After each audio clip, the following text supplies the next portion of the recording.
How to make plums vinegar at home. Choose your plums. You can use fresh plums or prunes, dried plums, for this vinegar. Both work well. If using fresh plums, make sure they are ripe and flavorful. Ingredients: plums, about 500 grams.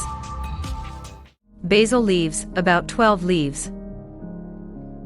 Malt or cider vinegar, about 600 milliliters.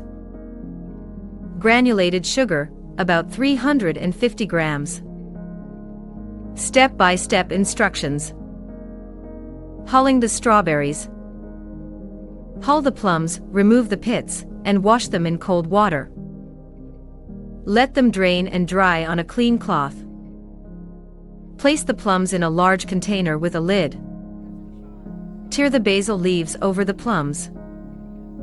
Steeping the plums. Pour the cider vinegar over the plums, ensuring that they are completely covered. Allow the mixture to steep for 7 to 10 days, covered, in the refrigerator. Turn the fruit each day until the juices are drawn out. Straining and cooking. Straining and cooking. Strain the mixture through muslin, a fine cloth, placed in a sieve or a jelly bag. Reserve the liquid. Add the strained liquid to a saucepan along with the granulated sugar.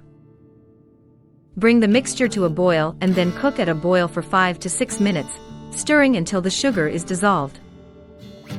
Skim off any froth that appears on the top. The resulting syrup is your plum vinegar. Bottling and storage. Using a funnel, transfer the plum vinegar to